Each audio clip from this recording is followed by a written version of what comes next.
Kalaupapa, Hawaii, where it still is today.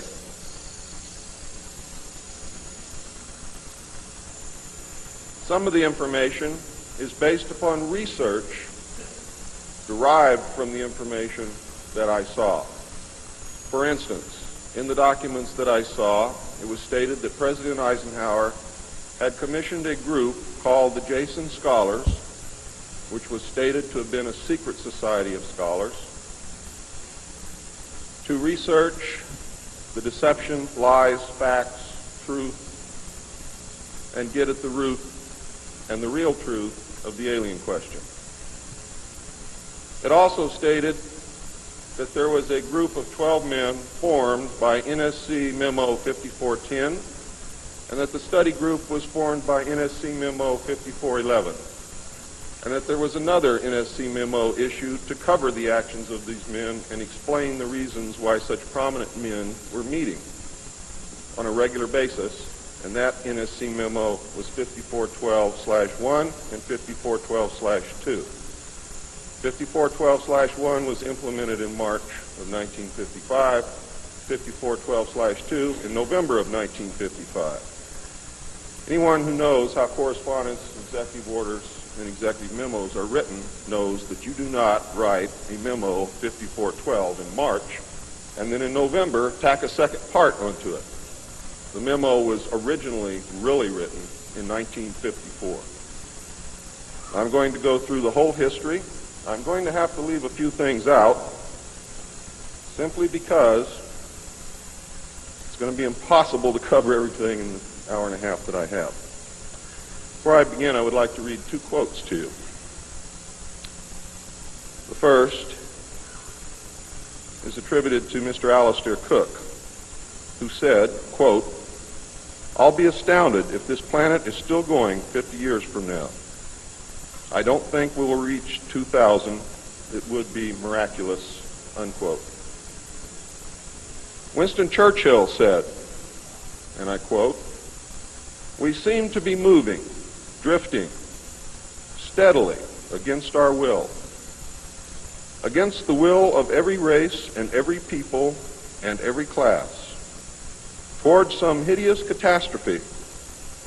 Everyone wishes to stop it, but they do not know how." What do you think he was referring to? Ronald Reagan stated on October 18, 1983, in a meeting with Thomas Dine, who is the executive director of the American Israel Public Affairs Committee. And I quote Ronald Reagan, "You know, I turn back to your ancient prophets in the Old Testament and the signs foretelling Armageddon, and I find myself wondering if we're the generation that is going to see that come about. I don't know if you've noted any of those prophecies lately, but believe me, they certainly describe the times we're going through." Now, ladies and gentlemen, during this talk that I'm going to give you, I'm going to explain to you the history of this phenomenon, who the secret government really is, and I will name them by name, beginning group, the study group. I will tell you who they are today. I'm going to tell you what this is all about. I'm going to tell you who's selling drugs to your children, and I'm going to tell you why the United States government is afraid for you to find out what the truth is regarding UFOs.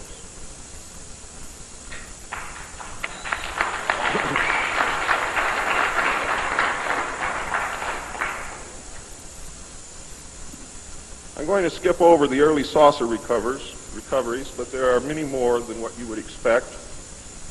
The early saucers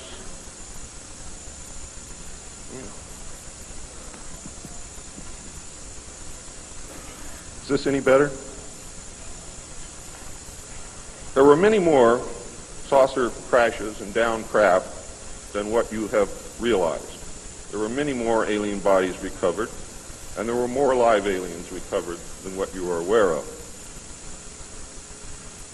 But that's not important. The important thing is that they occurred, not how many and not where. The important thing is that they occurred. And those of you who want to argue over how many and where and how many bodies are wasting the time of everyone else, because that's not important. What's important is that they occurred. And there are two crashes that are so important that the government will go to any lengths to prevent you from finding out. And those are two crashes which occurred near the city of Aztec, New Mexico. Why? Because both of those crashed craft contained human body parts. And they are deathly afraid of a national panic.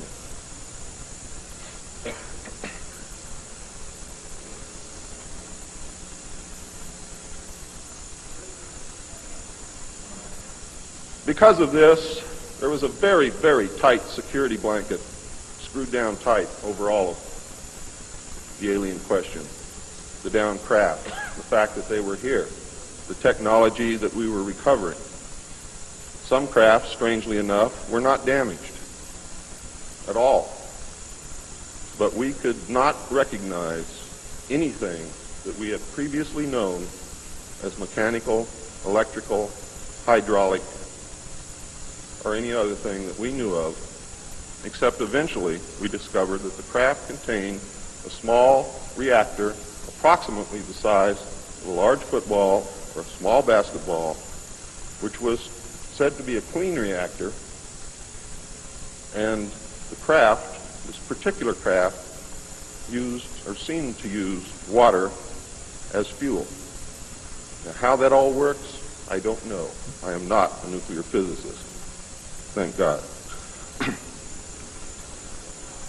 A special group of America's top scientists were organized under the name Project Sign in December of 1947 to study the phenomena. There was no such thing at that time as MJ-12. The whole nasty business was contained within the shroud of secrecy. Project Sign evolved into Project Grudge in December of 1948. A very low-level collection and disinformation project named Blue Book was formed under Grudge. 16 volumes were to come out of Grudge, including the controversial Grudge 13, which I and Bill English saw, read, and revealed to the public. Blue teams were put together to recover the crashed discs and dead or alive aliens. The blue teams were later to evolve into alpha teams under Project Pounce and Project Pluto. During these early years, the United States Air Force and the Central Intelligence Agency exercised complete control over the alien secret. The Air Force was later to be dropped because it was a young service and had no political power and could not overcome the power of the Army and the Navy.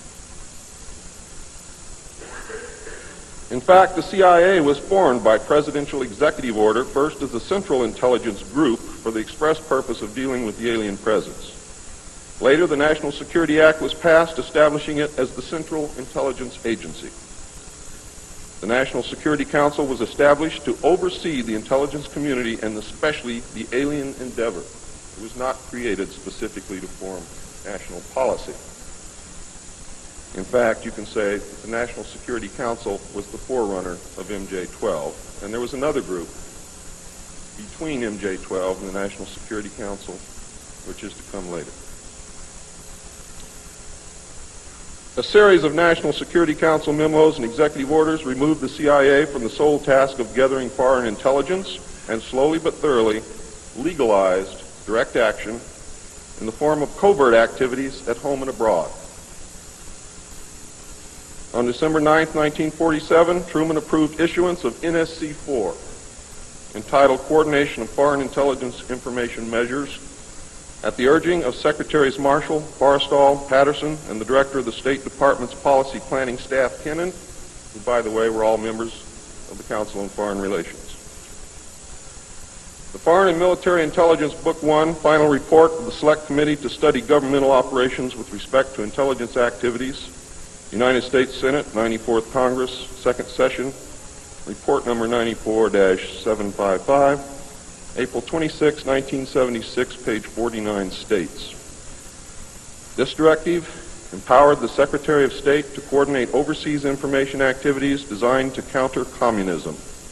A top-secret annex to NSC-4, which was NSC-4 Alpha, or 4A, for those of you who are confused by military terms, instructed the Director of Central Intelligence to undertake covert psychological activities in pursuit of the aims set forth in NSC-4 and secretly was to run a psychological operation against the American public to hide the presence of UFOs and aliens. The initial authority given the CIA for covert operations under NSC 4A did not establish formal procedures for either coordinating or approving these operations. How many of you understand what I just said to you?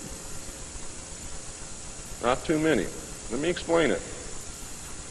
What this means, the initial authority given the CIA for covert operations under NSC 4 Alpha did not establish formal procedures for either coordinating or approving these operations.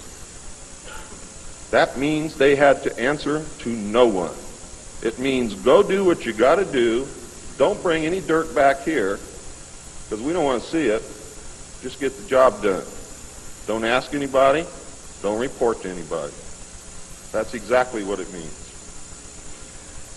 It simply directed the DCI, which is the Director of Central Intelligence, to undertake covert actions and to ensure, through liaison with state and defense, that the resulting operations were consistent with American policy. The only guideline was that it was consistent with American policy. Later, NSC 10-1 and NSC 10-2 were to supersede NSC 4 and NSC 4A, and NSC 10-1 was to establish the Office of Policy Coordination, or the OPC, was chartered to carry out an expanded program of covert activities. It was directly responsible for the alien task projects, and it was the direct forerunner of MJ-12. NSC 10-1 and 10-2 validated illegal and extra-legal practices and procedures as being agreeable to the national security leadership. The reaction, of course, was very swift. In the eyes of the intelligence community, no holes were barred.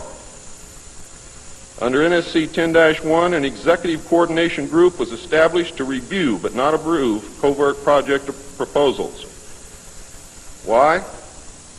Because if you've ever read or known anything about President Truman, he was a mean little guy, and he didn't believe in trusting everybody else to do the right thing, and he kept the power solidly in his hands. He did not give it to anyone.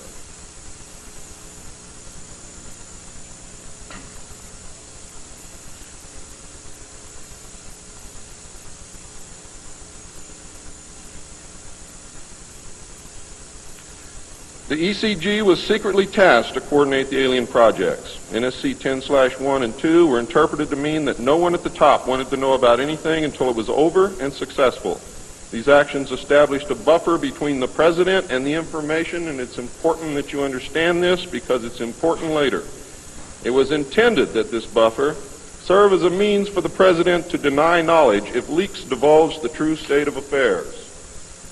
That is to prevent the collapse of the government. If the president can stand up and say, I didn't know about it, the government can survive. If the president cannot say that, then you have a very, very dangerous situation indeed. The buffer was used in later years for the purpose of effectively isolating succeeding presidents from any knowledge of the alien presence other than what the secret government and the intelligence community wanted them to know.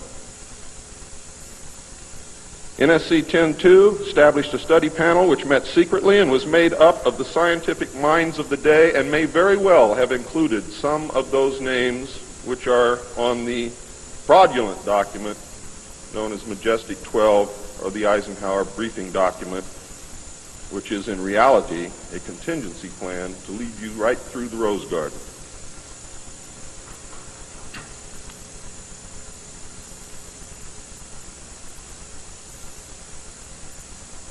The study panel was not called MJ-12. In fact, the study panel was never called MJ-12. Another NSC memo, NSC 10-5, further outlined the duties of the study panel. These NSC memos and secret executive orders set the stage for the creation of MJ-12 only 4 years later. Now it gets nasty. Secretary of Defense James Forrestal began to object to the secrecy. He was a very idealistic and religious man who believed that the public should be told. When he began to talk to leaders of the opposition party and leaders of the Congress about the alien problem, he was asked, which is a polite way of saying you're fired, to resign by Truman. He expressed his fears to many people and rightfully believed that he was being watched and that his life was threatened.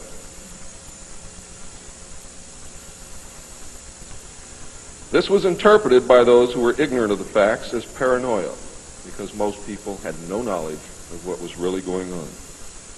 Forrestal later was said to have suffered a mental breakdown and was admitted, they say, actually, he was committed to Bethesda Naval Hospital against his will. In fact, it was feared that Forrestal would begin to talk again and he had to be isolated, discredited, and shut up. Sometime in the early morning of May 22nd, 1949, agents of the CIA tied a sheet around his neck, fastened the other end to a fixture in his room, and threw James Forrestal out the window. The sheet tore, and he plummeted to his death, and he became one of the first victims of the cover-up. The live alien that had been taken from the 1949 Roswell crash was called EB. It was short for extraterrestrial biological entity, and all aliens are not called EB. EB had a tendency to lie, and for over a year would give only the desired answers to questions asked. Those questions which would have resulted in an undesirable answer went unanswered. At some point during the second year of captivity, he began to open up, and the information derived from EB was startling, to say the least. And this compilation of his revelations became the foundation of what would later be finished, called the Yellow Book. Photographs were taken of EB, which among others, I and Bill English were to view years later in Grudge 13. Why do they keep the aliens in a Faraday-shielded environment? Because they have a tendency to disappear right through walls. And if you can prevent the transmission of electromagnetic energy, you can stop them from doing it.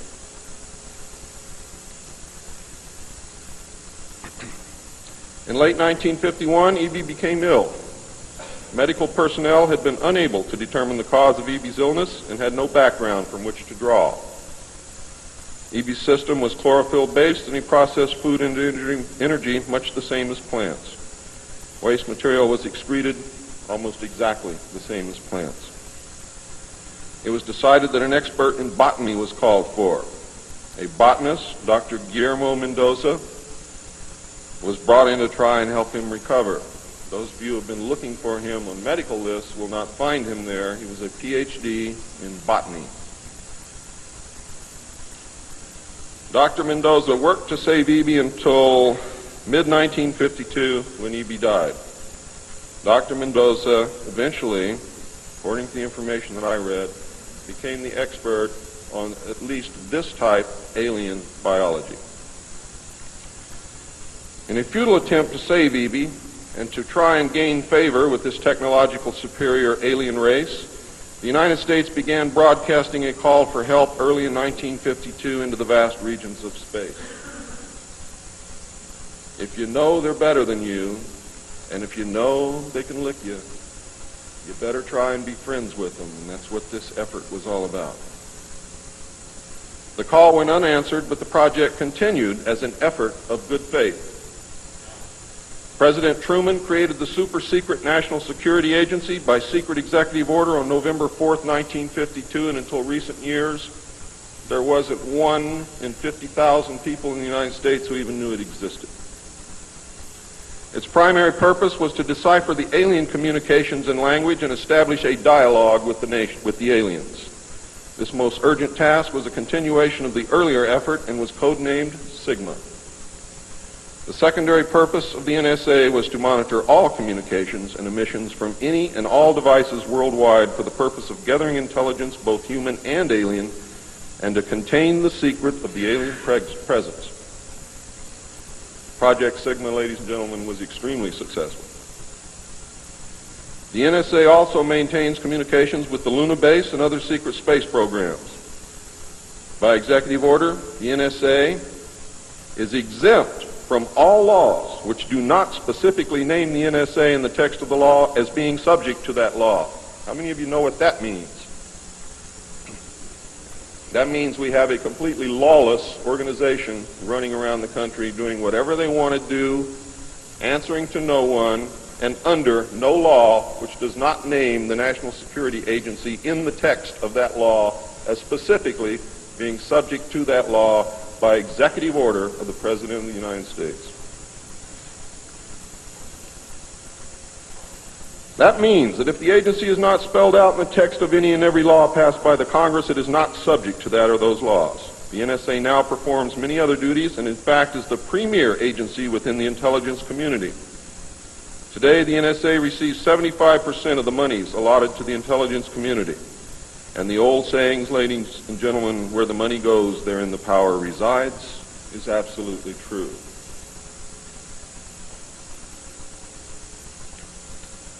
The DCI today is mainly a figurehead. He is in charge of the CIA. The CIA does have many functions which are useful to this country and some which are deadly to us. The DCI, of course, is in charge of that agency. But he is not, as everyone thinks, the head of the intelligence community. That position really and truthfully lies with the director of the National Security Agency. The primary task of the NSA is still alien communications, but now includes other alien projects as well. President Truman had been keeping our allies, including the Soviet Union, informed of the developing alien problem since the Roswell recovery. This had been done in case the aliens turned out to be a threat to the human race and thus the world. Plans were formulated to defend the Earth in case of invasion. These were international plans, which included most of the countries of the world. Great difficulty, however, was encountered in maintaining international secrecy. It was decided that an outside group was necessary to coordinate and control international efforts in order to hide the secret from the normal scrutiny of governments by the press. The result was the formation of a secret society which became known as the Bilderbergers. The headquarters of this group is in Geneva, Switzerland. The Bilderbergers evolved into a secret world government that now controls everything. The United Nations was then, and is now, an international joke.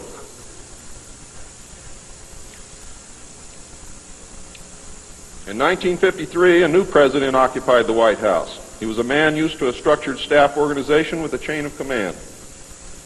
His method was to delegate authority and rule by committee. He made major decisions, but only when his advisors were unable to come to consensus, and when he was in the Army, he was known as the diplomat. He was very good at what he did.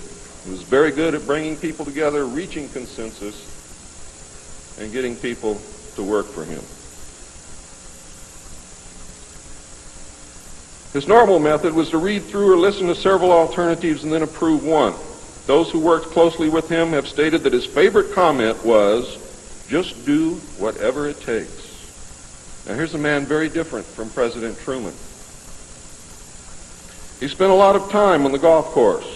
This was not all unusual for a man who had been career Army with the ultimate position of Supreme Allied Commander during the war, a post which carried 5 stars along with it. In fact, he deserved it. This president was General of the Army Dwight David Eisenhower. During his first year in office, 1953, at least 10 more crash disks were recovered, along with 26 dead and 4 live aliens. One of the 4 live aliens died within hours of being removed from the craft. The others died approximately 3 or 4 days later. Of the 10, 4 were found in Arizona, 2 in Texas, 1 in New Mexico, 1 in Louisiana, 1 in Montana, and 1 in South Africa. And there were hundreds of sightings. Why were so many craft crashing? Because the government was scared. And when they found out that the radar was downing the craft, they started aiming the radar at the craft with lock-on radar and pumped the juice through. And they brought as many down as they could.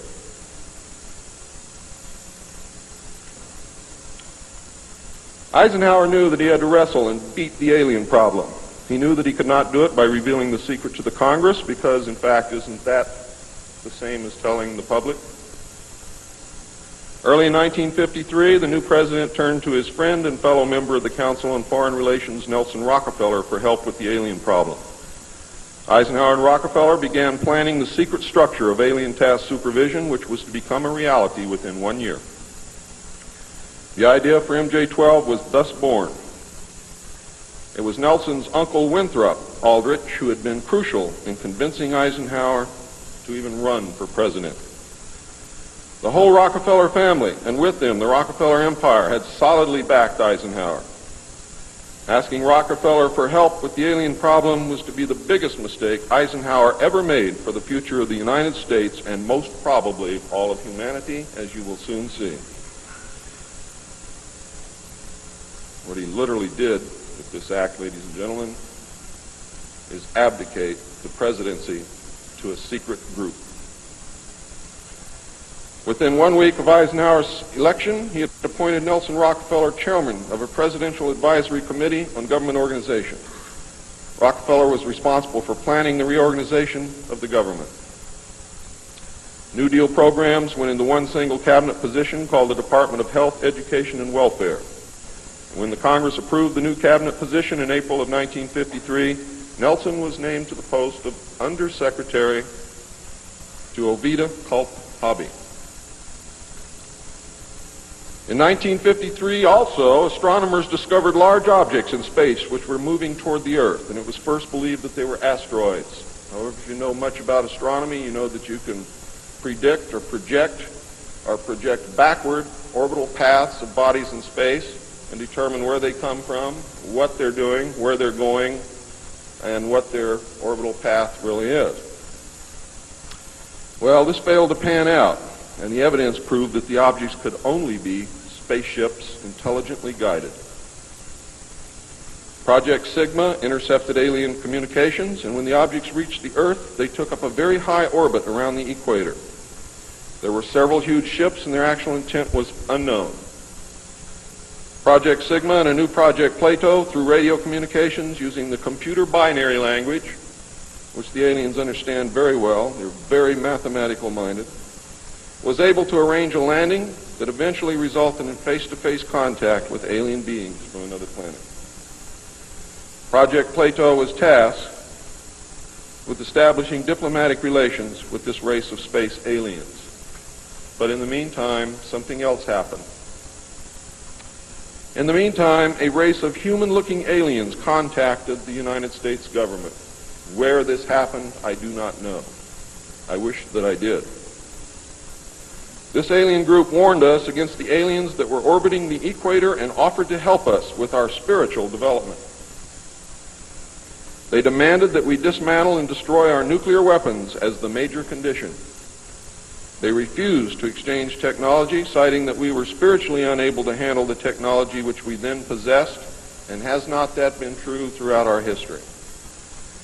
They believed that we would use any new technology to destroy each other, as we always have. This race stated that we were on a path of self-destruction and we must stop killing each other, stop polluting the earth, stop raping the earth's natural resources, and learn to live in harmony with each other and with nature.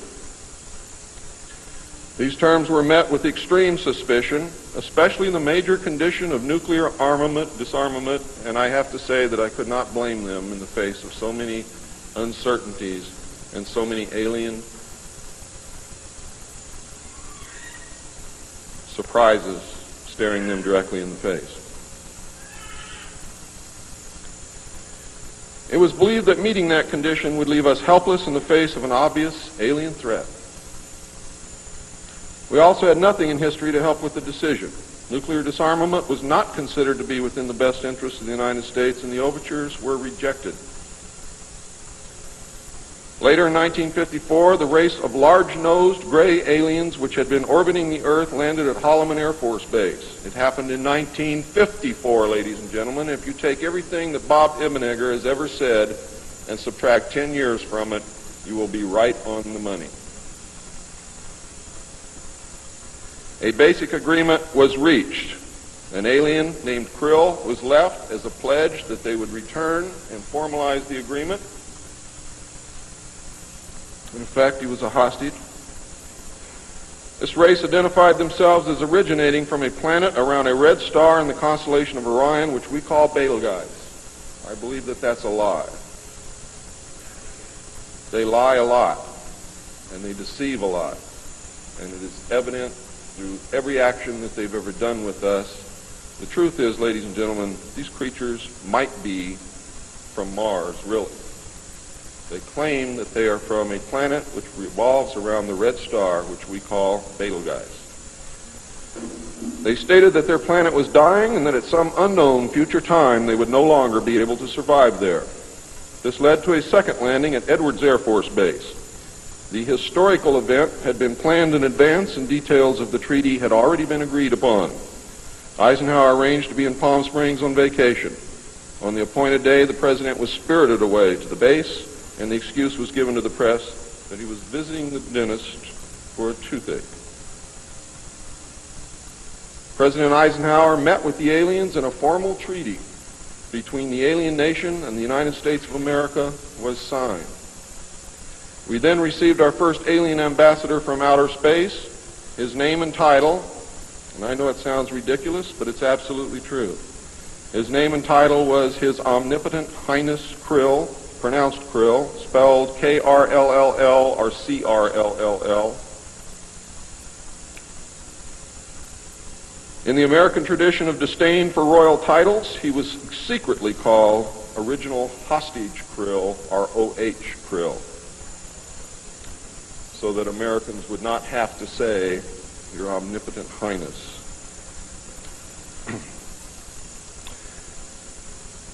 You should know that the alien flag is known as the trilateral insignia.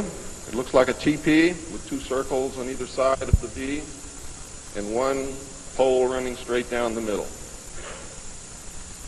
It is displayed on their craft and worn on their chest on their uniforms. Both of these landings in the second meeting were filmed, and the film exists today. Where it exists, I do not know, but I do know that it exists. The treaty stated, the aliens would not interfere in our affairs, and we would not interfere in theirs. We were particularly interested that they do not interfere with anything that would affect our future, which has been violated. We would keep their presence on Earth a secret. They would furnish us with advanced technology and would help us in our technological development. They would not make any treaty with any other Earth nation.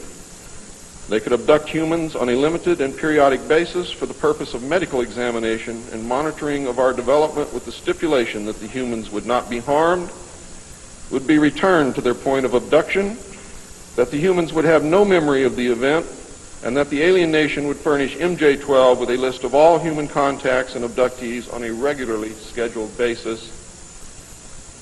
And this is not being done. It was agreed that each nation would receive the ambassador of the other for as long as the treaty remained in force. It was further agreed that the alien nation and the United States would exchange 16 personnel each to the other with the purpose of learning each of the other. The alien guests would remain on Earth, and the human guests would travel to the alien point of origin for a specified period of time, then return, at which point a reverse exchange would be made. I have no knowledge whatsoever of what happened to those original 16 humans who left the Earth with the aliens. It was also agreed that bases would be constructed underground for the use of the alien nation, and that 2 bases would be constructed for the joint use of the alien nation and the United States government. The base at Dulce is one. The base at S4 in the area known as Area 51 or Dreamland is the second. Exchange of technology would take place in the jointly occupied bases.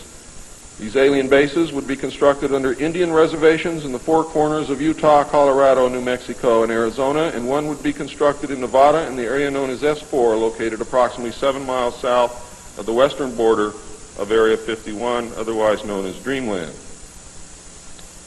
All alien areas are under complete control of the Naval Department, and all personnel who work in these complexes receive their checks from the Navy. Construction of the bases began immediately, but progress was slow until large amounts of money were made available in 1957, and in the meantime work continued on the Yellow Book with the information derived from the guests.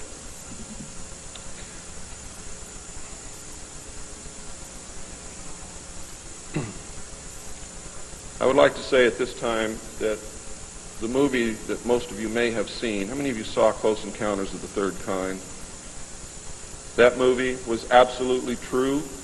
Those events did take place,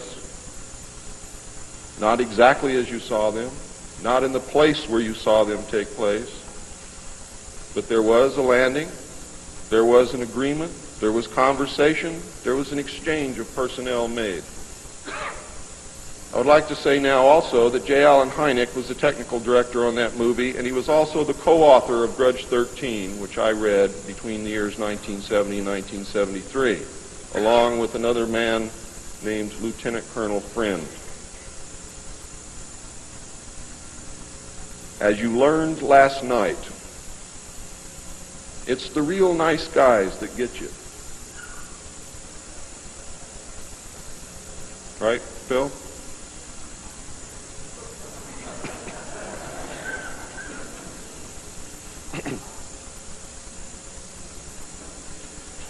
Project Red Light was formed, and experimentation and test flying alien craft was begun in earnest. As I told you earlier, many of the craft we recovered were intact, appeared to have no damage whatsoever. One craft actually exploded over the test site during testing sometime in the early 60s. I'm not sure what the exact date is, but the explosion is said to have been seen over 3 states. Project Red Light, according to the information that I have, was postponed at that time because they had no idea what had happened or why the craft had exploded, but they lost the pilots, and the project went on hold. A super top-secret facility was built at Groom Lake in Nevada in the midst of the weapons test range. It was codenamed Dreamland. Until this area was built, testing was done at the Tonopah test range, and that's why some of you have conflicting information. The installation was placed under the Department of the Navy, and clearance of all personnel required a Q clearance as well as executive, which means presidential or majestic approval.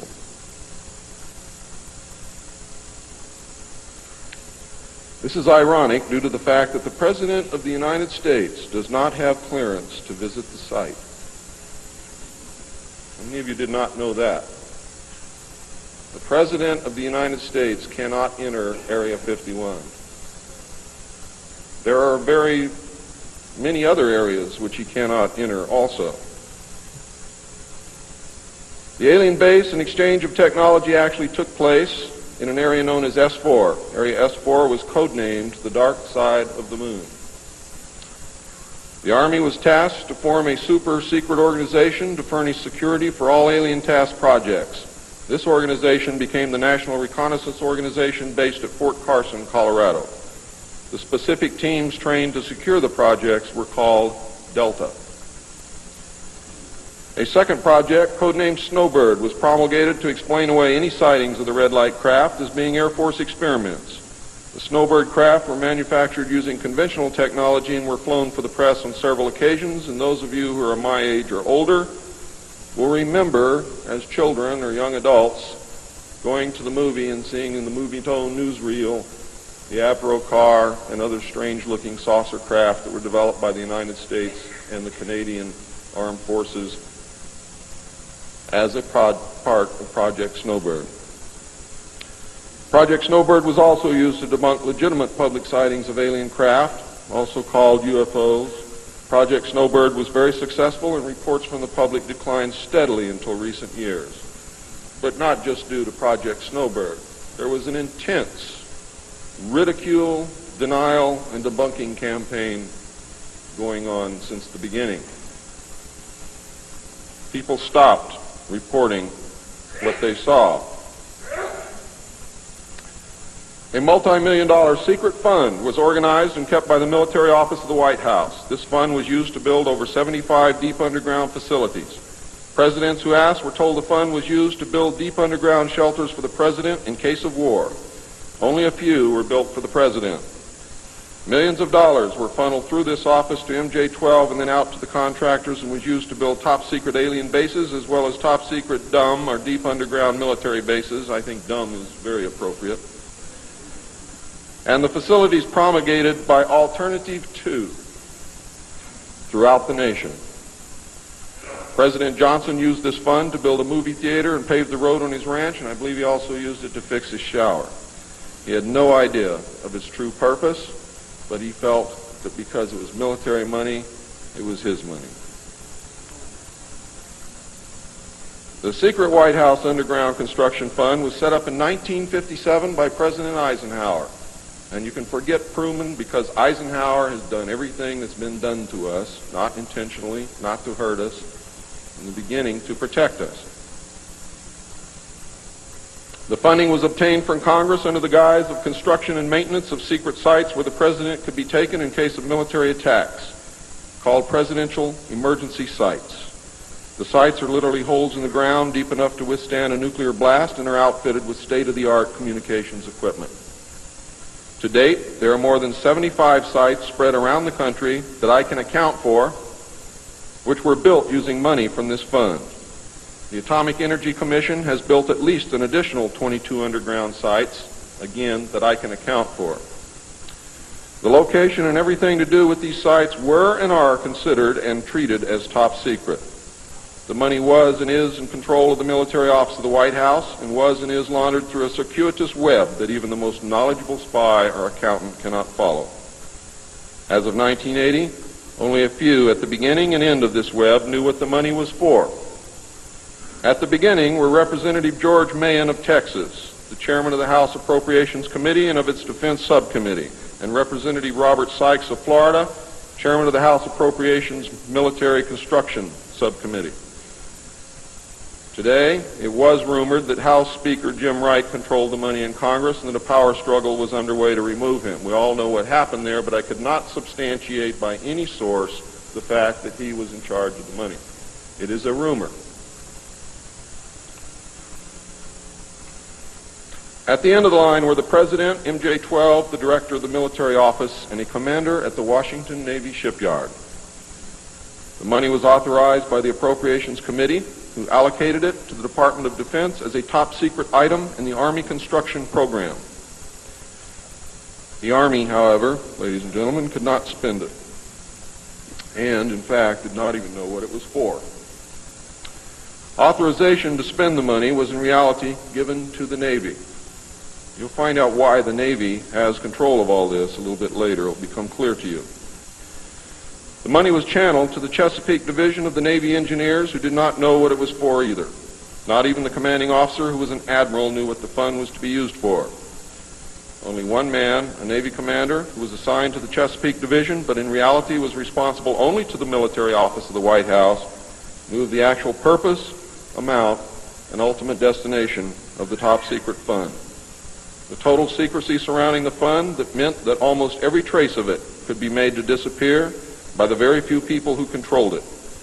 There has never been, and most probably never will, be an audit of this secret money. Large amounts of this money were transferred from the top secret fund to a location at Palm Beach, Florida that belongs to the Coast Guard called Peanut Island. The island is adjacent to property which was owned by Joseph Kennedy. The money was said to have been used for landscaping and general beautification. The money did not begin to be transferred to Peanut Island until shortly after Kennedy's assassination. Some time ago, a TV news special on the Kennedy assassination told of a Coast Guard officer transferring money in a briefcase to a Kennedy employee across this property line. It was on television. Could this have been a secret payment to the Kennedy family for the loss of their son, John F. Kennedy? I think it was, but I can't prove it. The payments continued through the year 1967 and then stopped. The total amount transferred is unknown and the actual use of the money is unknown. Meanwhile, back at the ranch, Nelson Rockefeller changed positions again. He had been in sort of a holding position until the time was ripe, and now the time was right. This time he was to take C.D. Jackson's old position, which had been called the Special Assistant for Psychological Strategy. With Nelson's appointment, the name was changed to the Special Assistant for Cold War Strategy. This position would evolve over the years into the same position Henry Kissinger was ultimately to hold under President Nixon. Officially, he was to give advice and assistance in the development of increased understanding and cooperation among all peoples. Sounds very nice and innocent, doesn't it? The official description, of course, was a smokescreen. For secretly, he was the presidential coordinator for the intelligence community. In his new post, Rockefeller reported directly and only to the President. He attended meetings of the Cabinet, the Council on Foreign Economic Policy, and the National Security Council, which was the highest policy-making body in the government. Nelson Rockefeller was also given a second important job as the head of the secret unit called the Planning Coordination Group, which was formed under NSC 5412/1 in March of 1955. However, the memo was written in 1954 at the same time that NSC 5410 and NSC 5411 were written. It was not used until it was needed. The group consisted of different ad hoc members depending upon the subject on the agenda. The basic members were Rockefeller, a representative of the Department of Defense, a representative of the Department of State, and the Director of Central Intelligence. It was soon called the 5412 Committee, or the Special Group.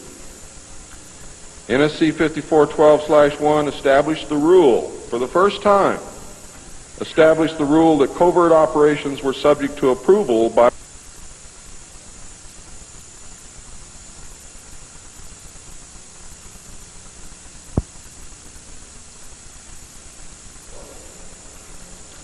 By secret executive memorandum, NSC 5410, Eisenhower had preceded NSC 5412/1 in 1954 to establish a permanent committee, not ad hoc, to be known as Majority 12, MJ12,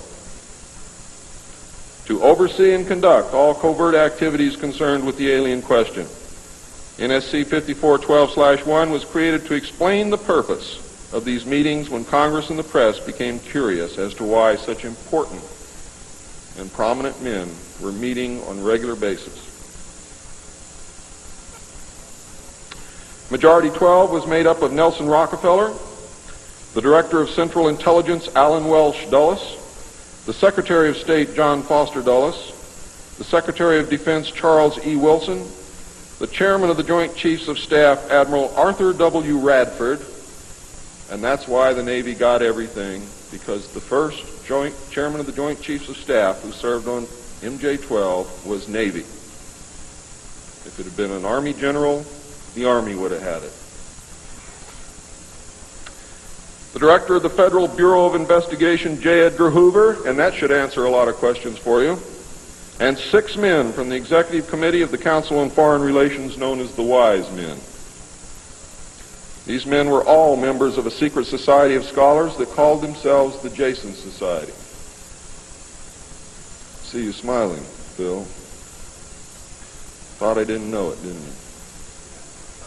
you? Fooled you. Are the Jason scholars who recruited their members from the Skull and Bones and the Scroll and Key societies of Harvard and Yale.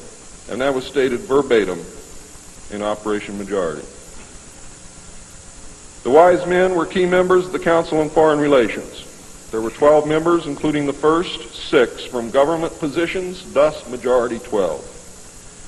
This group was made up over the years of the top officers and directors of the Council on Foreign Relations and later the Trilateral Commission. Gordon Dean, George Bush, and Zbigniew Brzezinski were among them. The most important, however, and influential of the Wise Men who served on MJ-12 were John McCloy, Robert Lovett, Averill Harriman, Charles Bolin, George Kennan, and Dean Acheson. Their policies were to last well into the decade of the 70s, and it is significant that President Eisenhower, as well as the first 6 MJ-12 members from the government, were also members of the Council on Foreign Relations. Thorough researchers will soon discover that not all of the Wise Men attended Harvard or Yale, and not all of them were chosen for Skull and Bones or Scroll and Key membership during their college years. You will be able to quickly clear up this mystery by obtaining the book The Wise Men by Walter Isaacson and Evan Thomas, Simon & Schuster, New York. And under illustration number 9 in the center of the book, you will find the caption, "Lovett with the Yale unit, above far right and on the beach. His initiation into Skull and Bones came at an airbase near Dunkirk." I have found that members were chosen on an ongoing basis by invitation based upon merit, post-college, and was not confined to only Harvard or Yale attendees. It also had something to do with how much money your family had, unless you were a military officer. A chosen few were later initiated into the Jason Society. They are all members of the Council on Foreign Relations, and at that time were known as the Eastern Establishment. This should give you a clue to the far-reaching and serious nature of these most secret college societies. The Jason Society is alive and well today, but now includes members of the Trilateral Commission as well. The Trilateralists existed secretly several years before 1973 because I saw the name of the Trilateral Commission in the documents in 1971. The name of the Trilateral Commission was taken from the alien flag known as the Trilateral Insignia. And that should give you some clue as to how much trouble you're in. Majority 12 was to survive right up to the present day. Under Eisenhower and Kennedy, it was erroneously called the 5412 Committee, or more correctly, the Special Group. In the Johnson administration, it became the 303 Committee, named after the room that they met in at the White House when they met at the White House. Because the name 5412 had been compromised in the book The Secret Government. Actually, it was not compromised. It was intentionally leaked to explain the purpose of the meeting of these men so that no one would go looking for NSC 5410 and NSC 5411.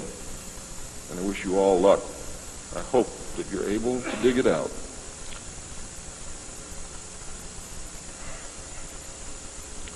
Actually, NSC 5412/1 was leaked to the author to hide the existence of NSC 5410. Under Nixon, Ford, and Carter, it was called the 40 Committee, and under Reagan, it became the PI 40 Committee. But over all those years, only the name changed. The positions remained the same. By 1955, it became obvious that the aliens had deceived Eisenhower and had broken the treaty. Mutilated humans, yes, mutilated humans, were being found along with mutilated animals, and yes, mutilated animals, and those of you who doubt that this is taking place should leave your job, should leave your home, should do whatever you have to do, and go look for yourself, because it's important that you know it and that you believe it.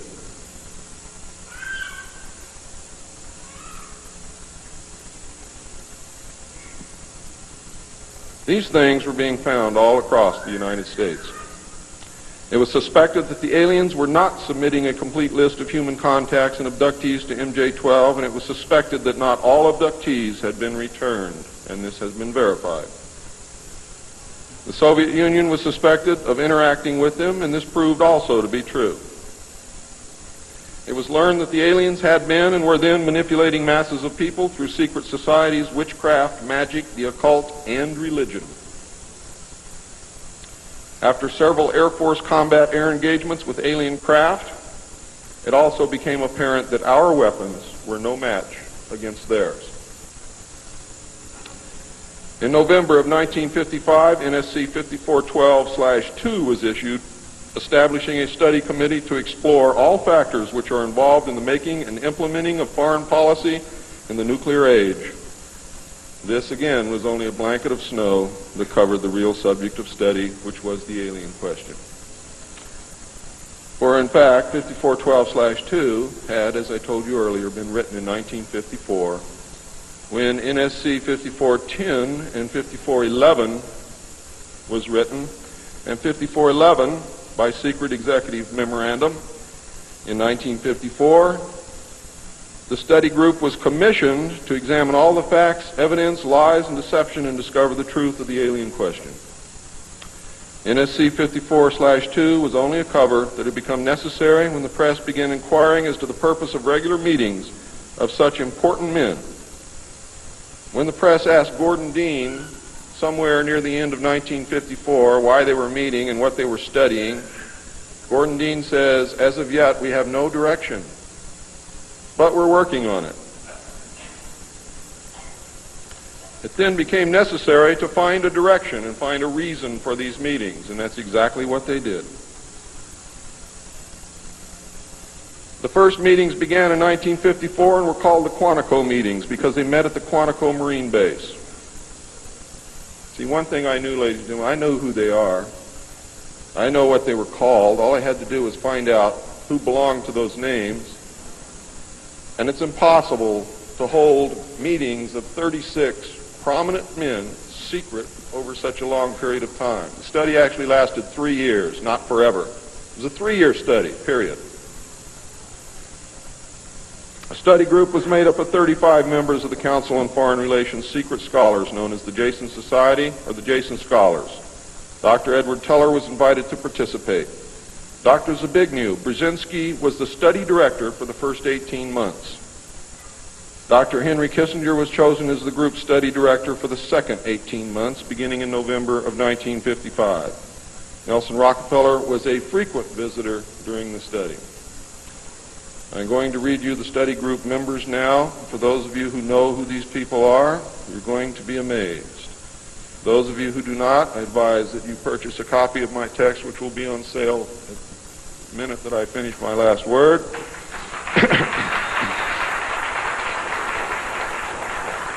And research everything that I'm telling you, and your own research will tell you that I am telling you the truth, and I don't have to do that. You see, I'm a witness. I'm not a ufologist, and I'm not by profession a researcher. I'm doing this because I want the Constitution put back where it belongs.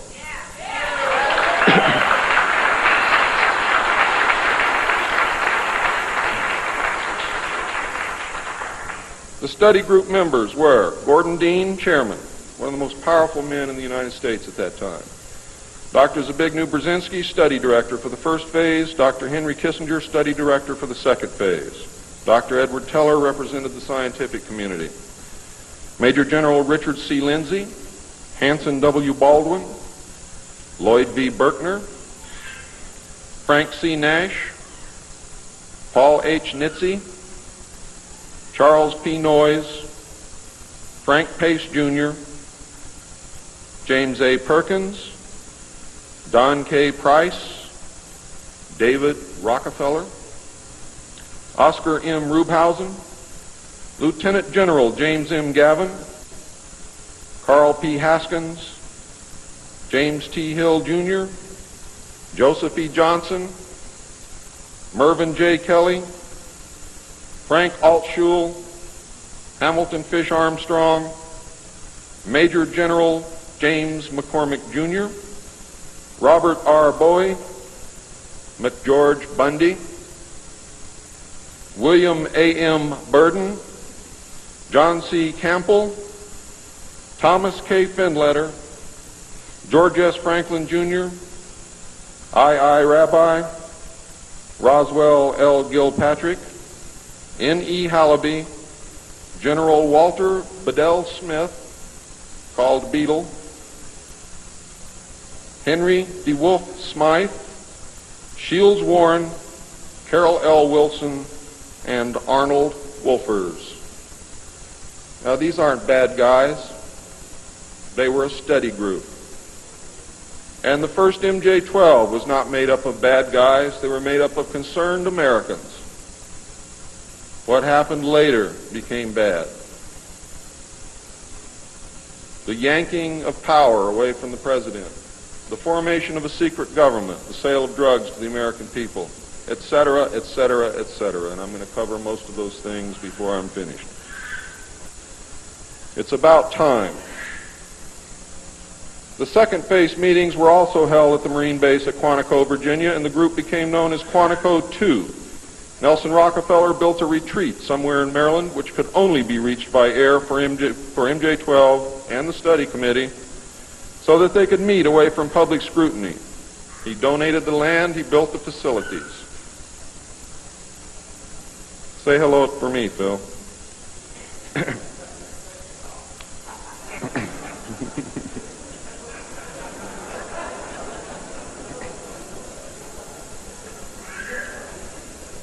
So that they could meet away from public scrutiny.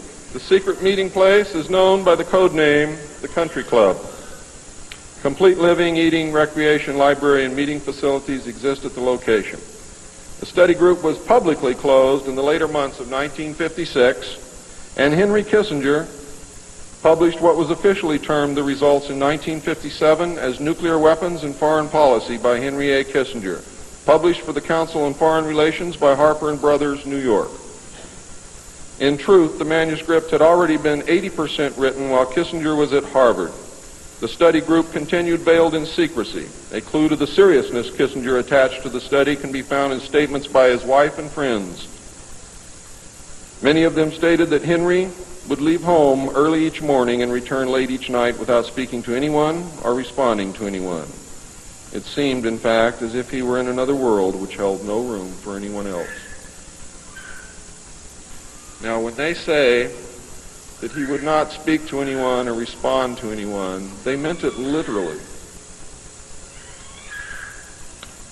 I find these statements very revealing. The revelations of the alien presence and actions during the study must have been a great shock. I know I would have been shocked. Henry Kissinger was definitely out of character during the time surrounding these meetings, as he is normally described as being a gentleman, very charming, and most people who meet him like him very much. Henry Kissinger would never again be affected in this manner, no matter the seriousness of any subsequent event. On many occasions, he would work very late into the night after having already put in a full day.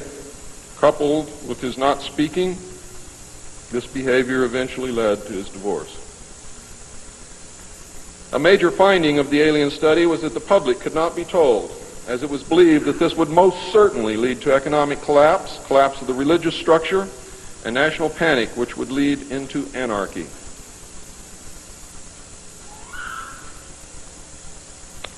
Secrecy thus continued. An offshoot of this finding was that if the public could not be told, then the Congress could not be told. Thus, funding for the projects and research would have to come from outside the government. There's some things beginning to fall into place. Without aliens, you cannot make sense of anything else that's been happening for the 44 years. You put the aliens in the middle of this stuff and you've got all the answers, every one of them. In the meantime, money was to be obtained from the military budget and from CIA confidential non-appropriated funds. Another major finding was the aliens were using humans and animals for a source of glandular secretions, enzymes, hormonal secretions, blood, and in horrible genetic experiments. The aliens explained these actions as necessary to their survival. What I'm going to tell you now is very sad if it's true, because I am unable to weed through the lies and deception and really find the truth. All I know is what they told us. They stated that their genetic structure had deteriorated and that they were no longer able to reproduce. They stated that if they were unable to improve their genetic structure, their race would soon cease to exist. We looked upon their explanations with extreme suspicion. Since our weapons were literally useless against the aliens, MJ-12 decided to continue friendly diplomatic relations with them until such time as we were able to develop a technology which would then enable us to challenge them on a military basis. Overtures would have to be made to the Soviet Union and other nations to join forces for the survival of humanity. In the meantime, plans were developed to research and construct two weapon systems using conventional and nuclear technology, which would hopefully bring us to parity. The results of the research were projects Joshua and Excalibur. Joshua was a weapon captured from the Germans, which at that time was capable of shattering 4-inch thick armor plate at a range of 2 miles using low-frequency aimed sound waves. And it was believed that this weapon would be effective against the alien craft and beam weapons. Excalibur was a weapon carried by missiles not to exceed 30,000 feet above ground level, not to deviate from designated target more than 50 meters, that would penetrate 1,000 meters of tufa hard-packed soil such as that found in New Mexico, would carry a 1 megaton warhead, and was intended for use in destroying the aliens in their underground bases. Joshua was developed successfully but never used to my knowledge. Excalibur was not pushed until recent years, and now there is an unprecedented effort to develop this weapon. The people who are working on these weapons tell us that they have never been pushed so hard in their history working on any project than they are being pushed to develop Project Excalibur. Now, what I'm going to read you next may upset some of you, but it's absolutely true. The events at Fatima in the early part of the century were scrutinized. On suspicion that it was alien manipulation, an intelligence operation was put into motion to penetrate the secrecy surrounding the event. The United States utilized its Vatican moles that had been recruited and nurtured during World War II and soon obtained the entire Vatican study, which included the prophecy. And I don't care what you've ever read before, you have not read the true prophecy. This prophecy stated that if man did not turn from evil and place himself at the feet of Christ, the planet would self-destruct and the events described in the book of Revelations would indeed come to pass. It stated that a child would be born who would unite the world with a plan for world peace and a false religion beginning in 1992. By 1995, the people would discern that he was evil and was indeed the Antichrist. World War III would begin in the Middle East in 1995 with an invasion of Israel by a united Arab nation using conventional weapons, which would culminate in a nuclear holocaust in the year 1999. Between 1999 and 2003, most of the life on this planet would suffer horribly and die as a result. The return of Christ would occur in the year 2011. Is this true? I don't know. I know that it was decided by the United States government that this was indeed an alien event, and I believe that this is more deception which is being heaped upon us. So don't go out of here thinking that the world is going to end tomorrow because of this. It might because of something else, and I'm going to talk about that, but not because of this.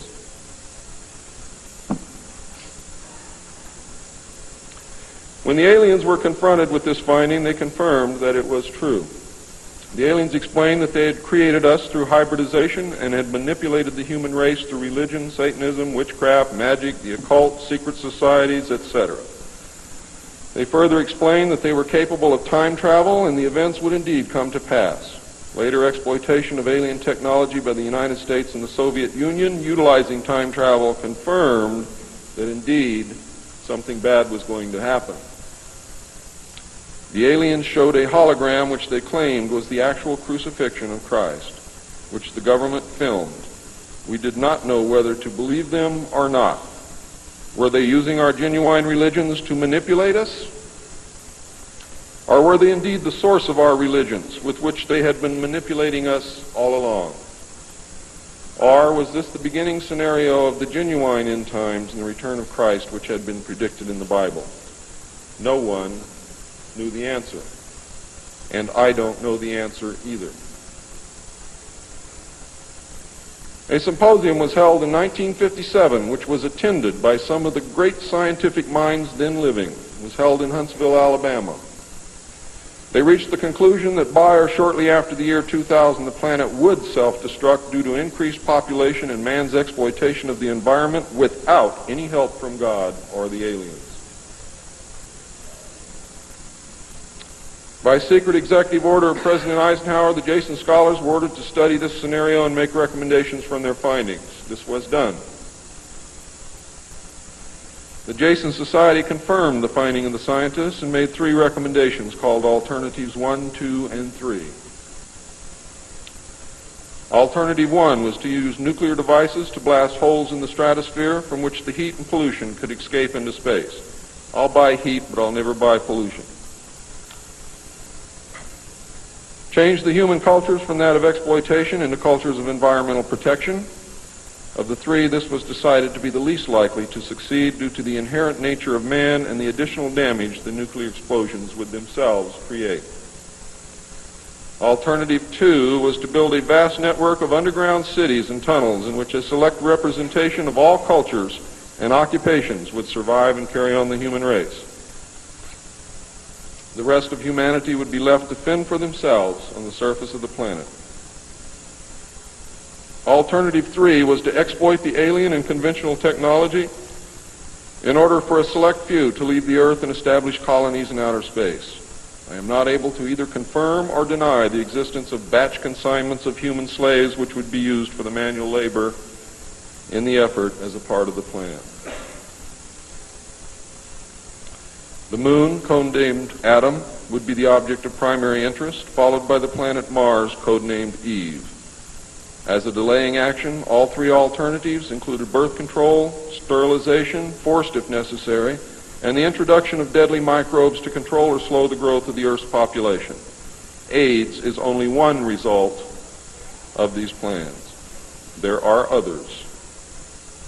It was decided, since the population must be reduced and controlled, that it would be in the best interest of the human race to rid ourselves of the undesirable elements of our society. The joint U.S. and Soviet leadership dismissed Alternative 1 but ordered work to begin on Alternative 2 and 3 virtually at the same time. Those of you in the state of Washington who report hearing machinery underground are probably correct. In 1959, the RAND Corporation hosted a deep underground construction symposium. I have a copy of this symposium report, which I'm not supposed to have, but nevertheless I have it, approximately this thick. In the symposium report, machines are pictured and described which could bore a tunnel 45 feet in diameter at the rate of 5 feet per hour in 1959. Just think what they can do now. It also displays pictures of huge tunnels and underground vaults containing what appear to be complex facilities and possibly even cities. It appears that the previous 5 years of all-out underground construction had made very significant progress by that time. The ruling powers decided that one means of funding the alien-connected and other black projects was to corner the illegal drug market.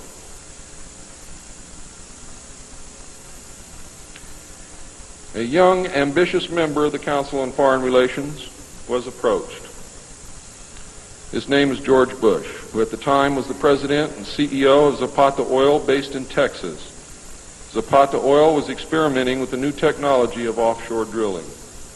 It was correctly thought that the drugs could be shipped from South America to the offshore platforms by fishing boat, where it would then be taken to shore by the normal transportation used for supplies and personnel. By this method, no customs or law enforcement agency would subject the cargo to search. George Bush agreed to help and organize the operation in conjunction with the CIA. The plan worked better than anyone had thought and has since expanded worldwide, and there are now many other methods of bringing the illegal drugs into the country. But it must always be remembered that George Bush began the sale of drugs to our children. Now, if you think I'm crazy, get off your butt and start digging, because you will find out that it's absolutely true. The CIA now controls all the world's illegal drug markets. The official space program was boosted by President Kennedy in his inaugural address when he mandated that the United States put a man on the moon before the end of the decade. Although innocent in its conception, this mandate enabled those in charge to funnel vast amounts of money into black projects and conceal the real space program from the American people. A similar program in the Soviet Union served the same purpose. In fact, a joint alien United States and Soviet Union base already existed on the moon at the very moment Kennedy spoke the words. On May 22, 1962, a space probe landed on Mars and confirmed the existence of an environment which could support life. Not long afterward, the construction of a colony on the planet Mars began in earnest. Today, there is a colony which exists on the planet Mars. It is a United States-Russian alien facility.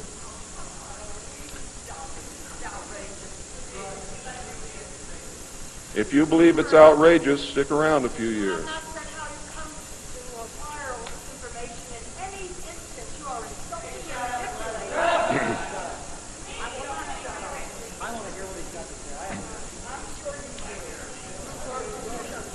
This is very disturbing information, and I don't expect anyone to believe it. I don't expect one of you to believe what I'm telling you. And I knew that when I came here.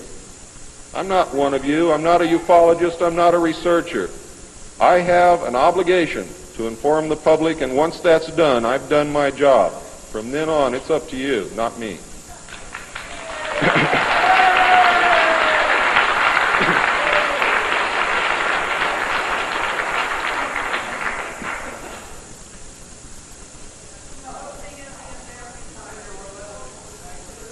This colony exists on Mars, populated by specially select people from different cultures and occupations taken from all over the earth. A public charade of antagonism between the Soviet Union and the United States has been maintained over all these years in order to fund projects in the name of national defense when in fact we are the closest allies. At some point, President Kennedy discovered portions of the truth concerning the drugs and the aliens. He issued an ultimatum in 1963 to MJ-12. President Kennedy assured them that if they did not clean up the drug problem, he would. He informed MJ-12 that he intended to reveal the presence of aliens to the American people within the following year and ordered a plan developed to implement his decision. President Kennedy was not a member of the Council on Foreign Relations and knew nothing of Alternative 2 or Alternative 3 that I can find out. Internationally, the operations were supervised by an executive committee known as the Policy Committee.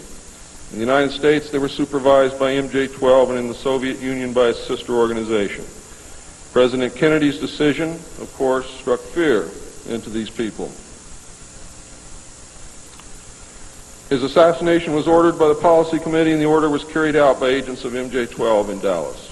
President John F. Kennedy was murdered by the Secret Service agent who drove his car in the motorcade, and the act is plainly visible in the film. It was stated in the documents that I saw. The assassin's name is William Greer. Watch the driver and not Kennedy when you view the film, when you can find a film that even shows it. All of the witnesses who were close enough to the car to see William Greer shoot Kennedy were themselves all murdered within 2 years of the event. That's fact. The Warren Commission was a farce, and Council on Foreign Relations members made up the majority of its panel. They succeeded in snowing the American people, and they hid the truth. And many other patriots who have attempted to reveal the alien secret have also been murdered throughout the intervening years. And that is why I've been so careful about the information that I released, because it was so important that I get here today to be able to tell you the truth, and what happens after me, after today, is of no consequence whatsoever. But what you do is. During the era of the United States' initial space exploration and the moon landings, every launch was accompanied by alien craft. A moon base dubbed Luna was sighted and filmed by the Apollo astronauts. Domes, spires, tall round structures which look like silos, huge T-shaped mining vehicles which left stitch-like tracks in the lunar surface, and extremely large as well as small alien craft appear in the photographs. It is, in fact, a joint United States-Russian and alien base. The space program is a farce and an unbelievable waste of money. Alternative 3 is a reality, and it is not at all science fiction. Most of the Apollo astronauts were severely shaken by this experience, and their lives and subsequent statements reflect the depths of the revelation and the effect of the muzzle order which followed. They were ordered to remain silent or suffer the extreme penalty, death, which was termed an expediency. One astronaut actually did talk to the British producers of the TV expose Alternative 3, confirming many of the allegations. However, I do not know who it was. In the book, Alternative 3, the pseudonym Bob Groden was used in place of the astronaut's identity. It was also stated that he committed suicide in 1978. This cannot be validated by any source, and I believe that several so-called facts in the book are really disinformation. However, I can assure you that Alternative 3 is real. I firmly believe that this disinformation is a result of pressure put upon the authors and is meant to nullify the effect upon the populace of the British TV expose entitled Alternative 3. The headquarters of the international conspiracy is in Geneva, Switzerland. The ruling body is made up of representatives of the governments involved as well as the executive members of the group known as the Bilderbergers. Meetings are held by the Policy Committee when necessary on a nuclear submarine beneath the polar ice cap. The secrecy is such that this was the only method which could ensure that the meetings could not be bugged, and is the only place where they discuss their most secret matters. I can say that the book is at least 70% true from my own knowledge and the knowledge of my sources. I believe that the disinformation was an attempt to compromise the British TV expose with information which could be proven false, just as the Eisenhower briefing document was released here in the United States under the contingency plan Majestic 12, and which can also be proven false. Since our interaction with the aliens began, we have come into possession of technology beyond our wildest dreams. A craft named Aurora exists at Area 51, which makes regular trips into space. It is a one-stage ship called a TAV, or Trans-Atmospheric Vehicle. And it can take off from the ground using a 7-mile runway, go into high orbit, return on its own power, and land on the same runway. We currently have and fly atomic-powered alien craft at Area S4 in Nevada. Our pilots have made interplanetary voyages in these craft and have been to the Moon, Mars, and other planets aboard these craft. There is a group of pilots at the base who wear a patch, which has a little alien peeking over the bottom. It has, I think, 3 or 4 letters at the top, and I forget what they are, but John Lear knows what they are. There is a picture of Saturn and a picture of Mars in the photograph, and in the background there are 7 stars which are strangely shaped just like the stars in the Pleiades group. What that means, I don't know. We have been lied to about the true nature of the Moon, the planets Mars and Venus, and the real state of technology that we possess today at this very moment. There are areas in the Moon where plant life grows and even changes color with the seasons. And this seasonal effect is because the Moon does not, as claimed, always present the exact same side to the Earth or the Sun. There is an area that wobbles in and out of darkness on a seasonal basis, and it is near this area that the plant life grows. The Moon does have a few man-made lakes and ponds upon its surface, and clouds have been observed and filmed in its atmosphere. How many of you remember the period of time, several years, when almost every reported alien craft that was reported landed was on or near water and appeared to be pumping water into the craft? How many of you remember that? Quite a few. The water went to the Moon, ladies and gentlemen, to change the Moon. And it is working.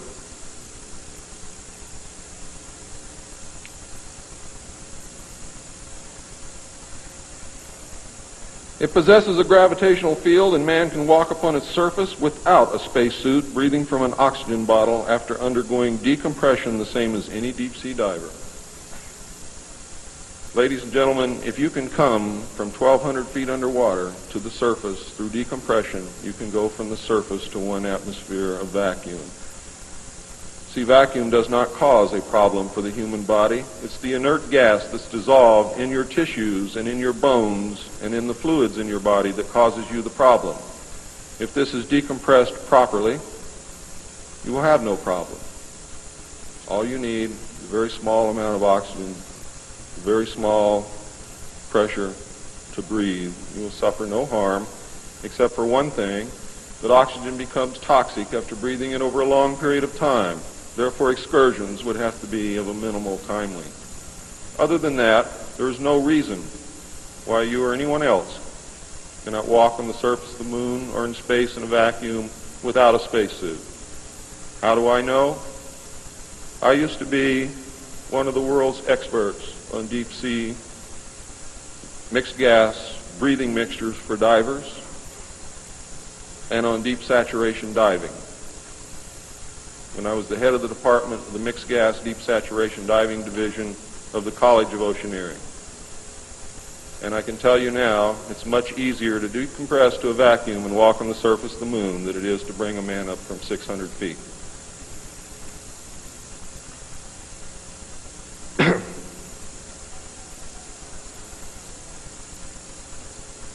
I have seen the photographs, and some of them were actually published in a book called We Discovered Alien Bases on the Moon by Fred Steckling. However, all the photographs are not there, but there are some very good ones. I would advise you to buy the book. I would advise you to look at the photographs, get the NASA number, and send for them. I doubt that you can still get them, but at one time you could. In 1969, a confrontation broke out between the human scientists and the aliens at the Dulce Underground Lab. The aliens took many of our scientists hostage. Delta forces were sent in to free them, but were no match against the alien weapons. 66 of our people were killed during this action. As a result, we withdrew from all joint projects for at least 2 years. A reconciliation eventually took place, and once again we began to interact. As far as I know, today we are interacting with the aliens. Now,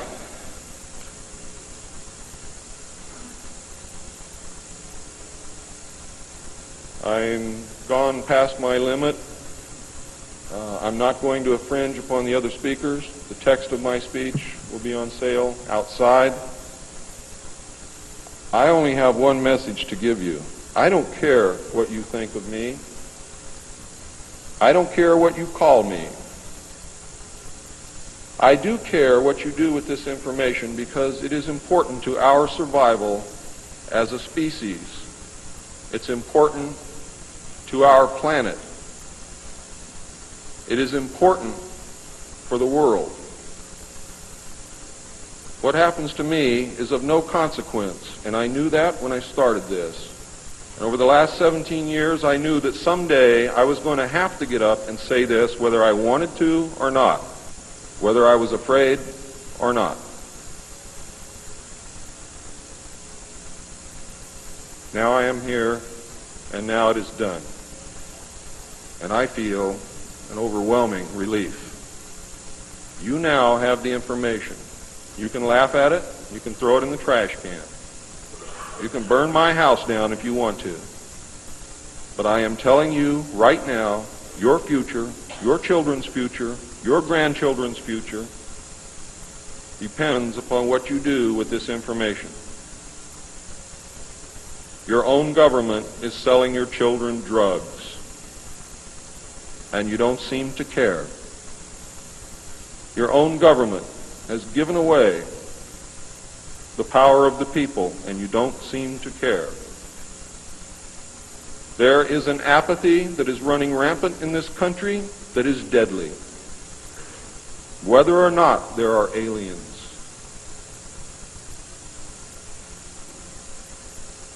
We are truly now, at this moment, a nation of sheep. And ladies and gentlemen, I assure you that sheep are always led to the slaughter. But it does not have to be that way. There is tremendous power in knowledge. There is also tremendous power in secrecy. Take away that secrecy, you make sure that you're informed, and you can change things and stop fighting with each other. Thank you.